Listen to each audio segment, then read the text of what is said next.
నమస్తే, welcome to 30/60 news. Headlines చూద్దాం. ఇక తెలంగాణలో గోదావరి పరవళ్లు, మహా ఒప్పందంలో హరీష్ పాత్ర అద్భుతం అన్న కేసీఆర్.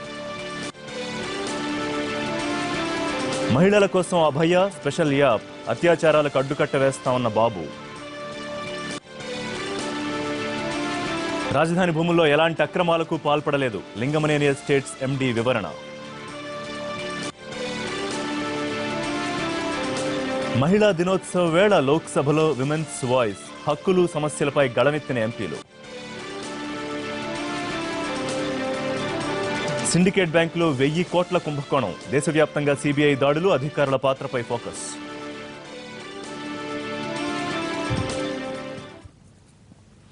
ఏపీ అసెంబ్లీ రేపటికి వాయిదా పడింది. అంతకుముందు మహిళా దినోత్సవాన్ని పురస్కరించుకుని మహిళలను గౌరవిస్తామంటూ సభ్యులతో ప్రతిజ్ఞ చేయించారు స్పీకర్. అలాగే చట్టసభల్లో మహిళలకు 33% రిజర్వేషన్లు కల్పించాలంటూ అసెంబ్లీ తీర్మానించింది. దీన్ని కేంద్రానికి పంపుతామని సీఎం చంద్రబాబు నాయుడు ప్రకటించారు. మరోవైపు మహిళల రక్షణ విషయంలో ప్రభుత్వం పూర్తిగా విఫలమైందంటూ వైసీపీ అధినేత జగన్ ఆరోపించారు. దీంతో అధికార ప్రతిపక్షాల మధ్య మాటల యుద్ధం సాగింది. రాష్ట్ర శాసనసభ ఏకగ్రీవంగా బలపరుస్తుంది. ఈ ప్రభుత్వం చాలా స్పష్టంగా మహిళా సాధికారత కోసం తెలుగుదేశం ప్రభుత్వం కృషి చేసింది, మళ్లీ కృషి చేస్తాం, అన్ని విధాల మహిళలు ఆదుకుంటామని చెప్పి తెలియజేసుకుంటూ మన రాష్ట్రంలో, దేశంలో, ప్రపంచంలో ఉండే మహిళలందరికీ ఈ శుభ సందర్భంగా మనస్ఫూర్తిగా అభినందనలు తెలియజేసుకుంటూ మీ దగ్గర సెలవు తీసుకుంటున్నాను అధ్యక్ష. The remaining part of your discussion you can continue tomorrow. Now the House stands adjourned to meet tomorrow at 9 a.m. Audio function లో హీరో బాలకృష్ణ చేసిన వ్యాఖ్యలు అసెంబ్లీలో దుమారం రేపాయి. మహిళా దినోత్సవం సందర్భంగా జరిగిన చర్చలో బాలయ్య కామెంట్స్ ను ప్రస్తావించారు వైసీపీ చీఫ్ జగన్. శాసనసభ్యులు ఇలాంటి కామెంట్స్ చేయడం సబబేనా అని ప్రశ్నించారు. దీనిపై బాలకృష్ణ వివరణ ఇచ్చారు. తన వ్యాఖ్యలను అపార్థం చేసుకున్నారని, మహిళలంటే ఎంతో గౌరవం ఉందన్నారు ఆయన. ఒక ప్రోగ్రాంలో ఆ శాసనసభ్యుడు అమ్మాయిల గురించి చాలా లోకువుగా మాట్లాడితే అది నేషనల్ మీడియాలో కూడా చర్చ జరుగుతూ ఉంది అధ్యక్ష. అటువంటి శాసనసభ్యులు కూడా ఇదే హౌస్లోనే ఉన్నారు అధ్యక్ష. తరాలు కూడా ఇక ముందు చెప్పుకోదగ్గ సినిమాలు, బాలకృష్ణ సినిమాలో చిత్రాలను నటించామని పాత్రలు వాళ్ళు చెప్పుకోవడం జరుగుతుంది. అలాగే నా ప్రవర్తన గురించి కూడా వాళ్ళు చెప్పుకోవడం జరుగుతుంది. అలాగే ఆనాడే ఫంక్షన్లో కూడా చెప్పడం జరిగింది, నాన్నగారి నుంచి కూడా మహిళలన్నా స్త్రీలన్నా గౌరవం, అలాగే మహిళలకు వాళ్ళ హక్కులు, మహిళలకు ఒక వాళ్ళని ఉద్ధరించడం, జీవితంలో వాళ్ళకు ఒక మహిళా యూనివర్సిటీ కానివ్వండి, లేకపోతే మిగతా అన్ని వాళ్ళకి సమాన హక్కులు కానివ్వండి, ఆస్తిలో లేకపోతే స్థానిక ఎన్నికల్లో వాళ్ళకి రిజర్వేషన్లు కానివ్వండి అన్నీ కల్పించింది. అలాగే ఏ సినిమాలో, ఏ హీరో సినిమాల్లో కూడా లేని ప్రాముఖ్యత నా చిత్రాల్లో ఎప్పుడూ మహిళలకు ఉంటుంది, ఆ పాత్రలకు ఉంటుంది. అలాగే ఆనాడు నేను చెప్పడం జరిగింది ముందు, వినా శ్రియా జనం నాస్తి వినా శ్రియా, గమనం నాస్తి వినా శ్రియా, జీవం నాస్తి వినా శ్రియా, సృష్టిరేవ నాస్తి అని చెప్పి, తర్వాత నా పాత్ర గురించి అంటే జనం ఏం కోరుకుంటున్నారని ఒక సినిమా నటుగా మాట్లాడాను. 2 రకాలుగా నేను మాట్లాడానండి. ఇప్పుడు ఒక ప్రజాప్రతినిధిగా నా బాధ్యత నాకు తెలుసు. అలాగే అక్కడున్న నా అభిమానులు అయితేనేమి, వాళ్ళందరూ ఏమి ఏదో ఒకటి నా తగ్గించి ఏమి ఆశిస్తారో, ఒక నా పాత్రలు ఎలా ఉండాలి సినిమాలో కోరుకుంటారో ఆ రకంగా నేను మాట్లాడటం జరిగింది. దాని మీద ఒక సినిమా కూడా నాన్నగారు చేసే సినిమా నేనే నిర్మాతకు చెప్పి ఆ చిత్రం చేయడం జరిగింది. అది పవిత్ర ప్రేమ సినిమా అనుకుంటాను. దాంట్లో నా వల్ల ఒక అన్యాయమైన స్త్రీ, నాకు తెలియకుండా ఆ అమ్మాయి అన్వేషణలో నేను ఆవిడకి ఒక గుడి కట్టించడం, ఆవిడ కోసం నేను మరికొన్న అదే సినిమా ఆ నేపథ్యంతో జరుగుతుంది సినిమా అంతా. అలాగే ఇప్పుడు ఎక్కడున్న ఒక మహిళా సభ్యురాలు కూడా ఒక నేను మాట్లాడుతుంటే అప్పుడు అక్కడ నేను స్టేజ్ మీద మాట్లాడుతున్నా, టీవీలో చూశాను, నేను చూడు ఎలా నవ్వుతున్నాడని. అది నవ్వు అందరూ ఎంజాయ్ చేశారు. అక్కడున్న స్టేజ్ మీద ఎవరు నన్ను తప్పు పట్టలేదు. అక్కడున్న సగం ఏదో మహిళలు అన్నారు, మహిళలు ముందే మహిళలను కించపరిచాను. అక్కడున్న మహిళలకి ఎవరికి తెలుగు రాదు. ఇంకోటి, మీరు ఈ 4 గోడల మధ్య ఉన్న ప్రతిపక్ష వాళ్ళ మాటలే కాదు, మీరు ఎవరైనా మహిళలను బయట అడగండి, వాళ్ళు ఎలా తీసుకున్నారు దాన్ని.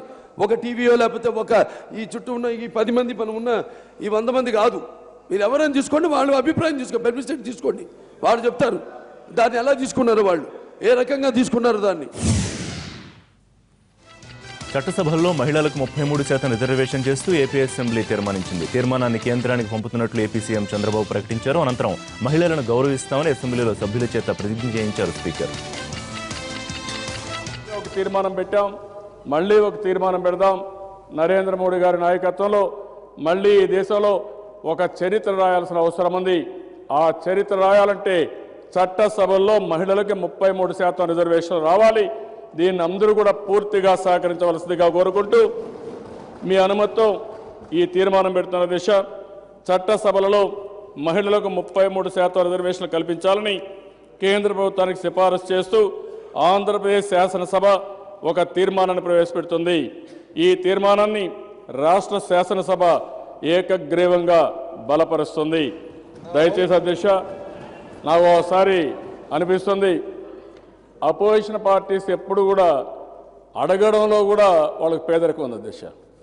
కనీసం సూచనలు ఇవ్వడం కూడా పేదరికం ఉంది. నేనేం బాధపడలేదు. మీ అజెండా ఎడన అజెండా, మాది ప్రజా అజెండా కాబట్టి బాధ లేదు. మేము చేస్తూ ఉంటాం. మీరు మమ్మల్ని విమర్శించడానికి ఉపయోగించుకోండి, కానీ కన్స్ట్రక్టివ్గా ఎప్పుడు ఏ ఒక్క పాయింట్ చెప్పినా అవకాశాలు లేవు. ఏదేమైనా ఈ ప్రభుత్వం చాలా స్పష్టంగా మహిళా సాధికారత కోసం తెలుగుదేశం ప్రభుత్వం కృషి చేసింది, మళ్ళీ కృషి చేస్తాం. అన్ని విధాల మహిళలు ఆదుకుంటామని చెప్పి తెలియజేసుకుంటూ ఈ శాసనసభలో ఉండే శాసనసభ్యులకి, ప్రజాప్రతినిధులకి, మన రాష్ట్రంలో, దేశంలో, ప్రపంచంలో ఉండే మహిళలందరికీ ఈ శుభ సందర్భంగా మనస్ఫూర్తిగా అభినందనలు తెలియజేసుకుంటూ మీ దగ్గర సెలవు తీసుకుంటున్నాను అధ్యక్ష. Now the resolution is before the House. Those who are for the resolution, please say aye. Those who are against, please say no. Ayes have it, ayes have it. The resolution is adopted unanimously. I request all the members to go for the pratijna.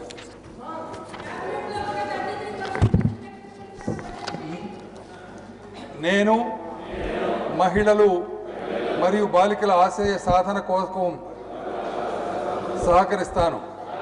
నేను తెలిసి కానీ తెలియక కానీ మహిళల పట్ల చూపే వివక్షతను ప్రతిఘటిస్తాను. నేను స్త్రీ పురుష సమానత్వ నాయకత్వాన్ని ఆహ్వానిస్తాను. నేను స్త్రీ పురుష భావాలకు మరియు చర్యలకు సమానమైన విలువ ఇస్తాను. నేను మహిళలను భాగస్వాములను చేసే అనువైన సంస్కృతిని సృష్టిస్తాను. తెలంగాణ సాగునీటి రంగంలో సరికొత్త అధ్యాయం. మహారాష్ట్ర ప్రభుత్వంతో తెలంగాణ సర్కారు ప్రాజెక్టుల నిర్మాణంపై ఒప్పందం కుదుర్చుకుంది. ఒప్పంద పత్రాలపై ఇరు రాష్ట్రాల సీఎంలు సంతకాలు చేశారు.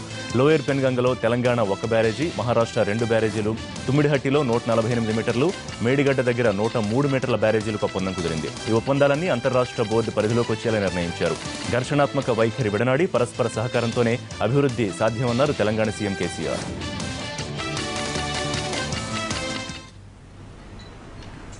हमारा आज हम हासिल हुआ। आज हम किसी भी नेबरिंग स्टेट, महाराष्ट्र हो चाहे कर्नाटक हो, हमसे जो अलग हुआ आंध्र प्रदेश भी हो, हम लड़ना नहीं चाहते, किसी का नुकसान करना भी नहीं चाहते, उससे हमें कुछ मिलना भी नहीं। यही बात मैंने कही थी और आज माननीय मुख्यमंत्री जी को पर्सनली मैं बहुत धन्यवाद देता हूँ। एक हफ्ता पहले उन्होंने मुझे टेलीफोन किया था और निमंत्रण दिया था कि आप आ जाइए मुंबई में, हम बैठ के इंटरस्टेट बोर्ड बना लेते हैं, उसके सिलसिला आगे चलेगा और सारे प्रोजेक्ट हम बना सकते हैं। पानी की उपलब्धि इतना है, प्रभाव में कृपा है, प्रकृति का कृपा है कि पानी काफी है गोदावरी में। सीडब्ल्यूसी रिकॉर्ड कहता है कम से कम 2000 टीएमसी से लेकर 4000 टीएमसी तक समुद्र में जाता है हर साल।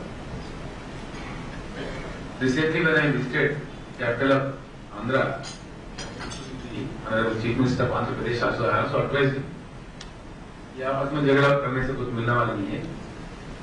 कुछ पानी महाराष्ट्र इस्तेमाल करेगा, कुछ हम इस्तेमाल करेंगे, जो बच रहे पानी हजारों टीएमसी बच रहे, तो आप उसको इस्तेमाल कीजिए। तो और बिलो भद्राचलम जो भी पानी जाता है वो समुद्र में जाता है, वो आंध्र प्रदेश के लिए भी इस्तेमाल होना चाहिए। इतना अच्छा हृदय से हम लोग काम चलाना चाहते हैं, आगे बढ़ना चाहते हैं। और महाराष्ट्र से काफी लंबी बॉर्डर है तेलंगाना और महाराष्ट्र, सिर्फ पानी के विषय में नहीं, कई अन्य चीजों में भी हमारे एक दूसरे का सहकार। మహారాష్ట్రతో కుదిరిన సాగునీటి ప్రాజెక్టుల ఒప్పందంలో తెలంగాణ దశ తిరుగుతుందన్నారు సీఎం కేసీఆర్. తెలంగాణ వారికి పాలన చేత కాదన్న వారి నోళ్లు మూతపడుతున్నాయన్నారు. మహారాష్ట్ర నుంచి బేగంపేట చేరుకున్న కేసీఆర్ హరీష్ కు పార్టీ శ్రేణులు ఘన స్వాగతం పలికారు. భారీ ర్యాలీ నిర్వహించారు. ప్రాజెక్టులు పూర్తయితే మెదక్, వరంగల్, నల్గొండ, నిజామాబాద్ జిల్లాలకు మేలు జరుగుతుందన్నారు. ఒప్పందం విజయవంతం కావడంలో హరీష్ కృషి ఎంతో ఉందన్నారు ముఖ్యమంత్రి. త్వరలోనే జంట నగరాల దాహార్తిని కూడా తీరుస్తామన్నారు కేసీఆర్. నల్గొండ జిల్లాలోని ఆలేరు, భువనగిరి ప్రాంతాలు కానీ, వరంగల్ జిల్లాకు కానీ అద్భుతమైనటువంటి ఫలితాలు రాబోతూ ఉన్నాయి. అద్భుతంగా 2 పంటలు పండించుకునే స్థితికి ఈరోజు తెలంగాణ ముందుకు పోతున్నదని చెప్పి నేను మనవి చేస్తూ ఉన్నాను. నేను తెలంగాణ రైతాంగానికి, తెలంగాణ రైతు లోకానికి ఒకటే మాట మనవి చేస్తూ ఉన్నా. దయచేసి మీకు ఏదైనా కొద్దిపాటి ఇబ్బంది కలిగితే ఆత్మహత్యలు చేసుకోకండి. మన కళ సాకారం కాబోయే రోజు సమీపంలోనే ఉంది. రాబోయే 2-2.5 సంవత్సరాలలో అద్భుతంగా నేను చెప్పిన ఈ ప్రాంతాలన్నిటికీ బ్రహ్మాండమైనటువంటి నీళ్లు రాబోతా ఉన్నాయని చెప్పి నేను తెలియజేస్తా ఉన్నా. తెలంగాణ ఉద్యోగులకు కేసీఆర్ సర్కారు తీపి కబురు అందించింది. డిఏను 3.144% పెంచుతూ ఉత్తర్వులు జారీ చేసింది. పెంపు జూలై 2015 నుంచి అమలవుతుంది. దీంతో 12.05 నుంచి 15.2% వరకు జీతాలు పెరగనున్నాయి. ప్రభుత్వ నిర్ణయంపై ఉద్యోగులు హర్షం వ్యక్తం చేస్తున్నారు.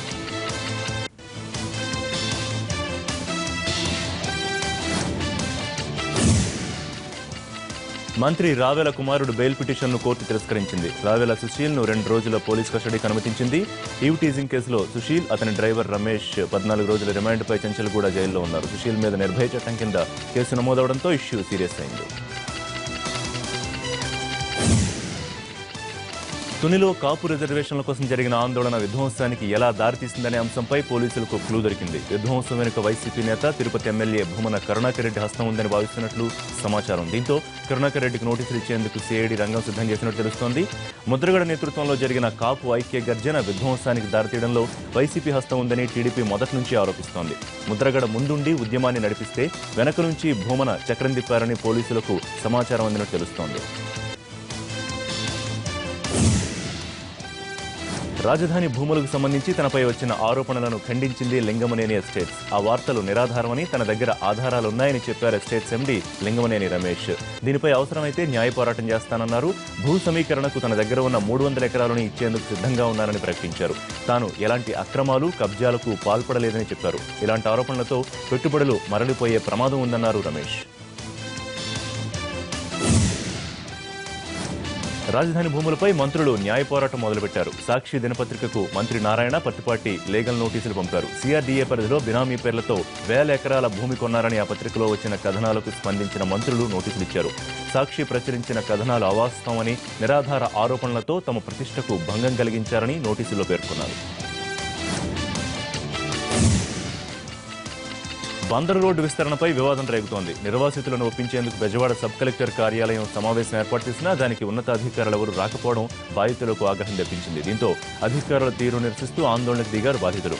విజయవాడ నుంచి బందరు వరకు రోడ్డును ఒకే విధంగా విస్తరించాలని డిమాండ్ చేశారు వాళ్ళు. అలాగే మార్కెట్ ధరకు 4 రెట్లు అధికంగా తమకు పరిహారం ఇవ్వాలంటున్నారు బాధితులు.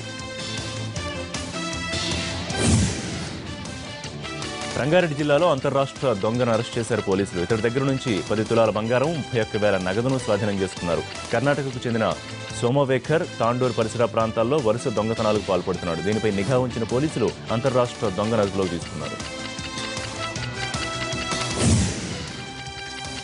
ఆదిలాబాద్ జిల్లా కడెం మండలం దరిసిరలోని శివాలయంలో నాగుపాము సందడి చేసింది. ఆది దంపతులకు ప్రత్యేక పూజలు జరిగేంత వరకు అక్కడే ఉంది. మహాశివరాత్రి నాడు పాము రావడం ప్రతి ఏటా ఆనవాయితీగా వస్తుందని భక్తులు అంటున్నారు. పాము విన్యాసాలను చూసేందుకు చుట్టుపక్కల వారు భారీగా తరలివచ్చారు.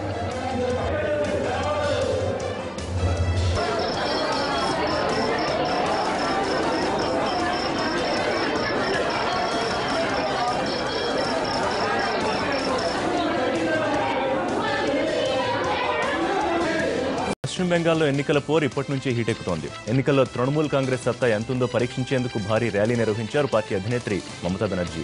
కోల్కతాలో మమతా చేపట్టిన పాదయాత్రకు అనూహ్య స్పందన వచ్చింది. వేలాది మంది కార్యకర్తలు ఆమెతో కలిసి కోల్కతా వీధుల్లో కదం తొక్కారు.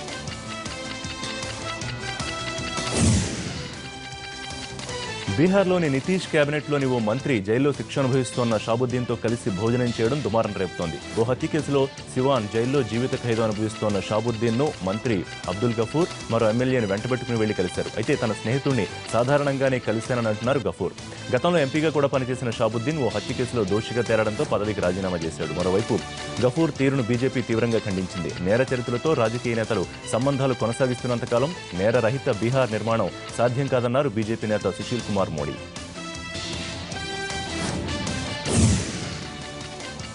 లిక్కర్ కింగ్ విజయ్ మాల్యా చుట్టూ ఉచ్చు బిగుస్తోంది. ఆయన దేశం వీడి వెళ్లకుండా చూడాలంటూ సుప్రీంకోర్టులో పిటిషన్ దాఖలైంది. మాల్యాకు వేల కోట్ల అప్పులిచ్చిన 17 ప్రభుత్వ రంగ బ్యాంకులు ఉమ్మడిగా ఈ పిటిషన్ దాఖలు చేశాయి. దీన్ని అనుమతించిన కోర్టు రేపు వాదనలు విననుంది. ఇప్పటికే ఓ డీల్లో భాగంగా మాల్యా ఖాతాలో జమ కానున్న 450 కోట్ల రూపాయలని స్తంభింపజేయాలని డెట్ రికవరీ ట్రిబ్యునల్ ఆదేశించింది. కేసు విచారణ పూర్తయ్యే వరకు ఆ మొత్తాన్ని బ్యాంకు ఖాతాలోనే ఉంచాలని స్పష్టం చేసింది. ఈ పరిస్థితుల్లో మాల్యా దేశం దాటి వెళితే తిరిగి రాడని భావిస్తున్న బ్యాంకులు అతన్ని కట్టడి చేసేందుకు సుప్రీంకోర్టును ఆశ్రయించాయి.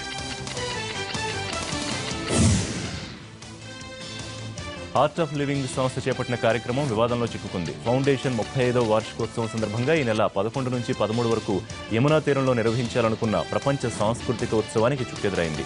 ఇప్పటికే కలుషిత కాసారంగా మారిన యమునా తీరంలో ఇంత భారీ కార్యక్రమం చేపడితే మరింత మురికిగా మారుతుందంటూ పర్యావరణ ఉద్యమకారులు పోరాడుతున్నారు. దీనిపై ఇప్పటికే art of living foundation, Delhi ప్రభుత్వం, ఢిల్లీ డెవలప్మెంట్ అథారిటీలకు నేషనల్ గ్రీన్ ట్రిబ్యునల్ నోటీసులు జారీ చేసింది. నిపుణుల కమిటీ సభాస్థలిని పరిశీలించాల్సిందిగా ఆదేశాలొచ్చాయి.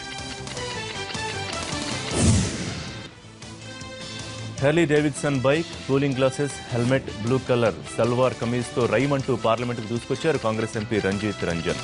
బీహార్లో పాపులర్ లీడర్ పప్పు యాదవ్ భార్యే ఈ రంజిత్ రంజన్. అంతర్జాతీయ మహిళా దినోత్సవం రోజు ఈ కొత్త గెటప్లో సెషన్స్కు హాజరయ్యారామె.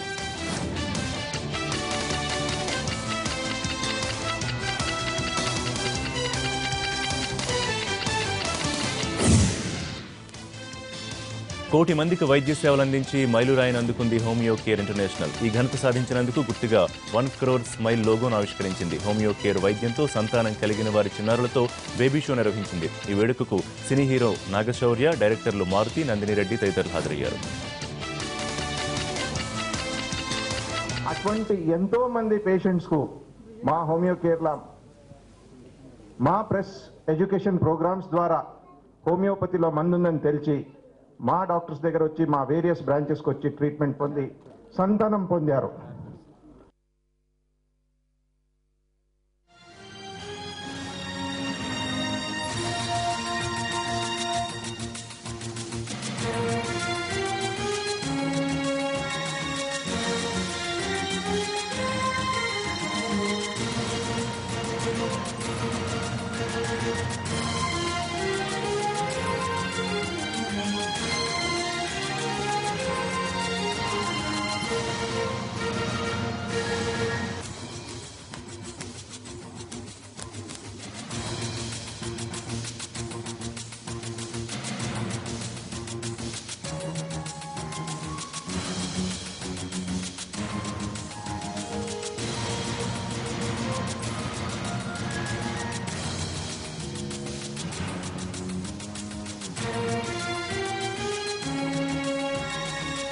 టీఆర్ఎస్లోకి మరో ఇద్దరు టీడీపీ నేతలు జాయిన్ అవుతున్నారు. అరికపూడి గాంధీ, మాగంటి గోపీనాథ్లిద్దరూ కారెక్కుతున్నారు. పూర్తి డీటెయిల్స్ మా కరెస్పాండెంట్ చారి అందిస్తారు. చారి, తెలంగాణ తెలుగుదేశానికి ఉన్న 5 ఎమ్మెల్యేలో సిటీకి చెందిన 2 ఎమ్మెల్యేలు కారెక్కే ముహూర్తం ఖరారైందా?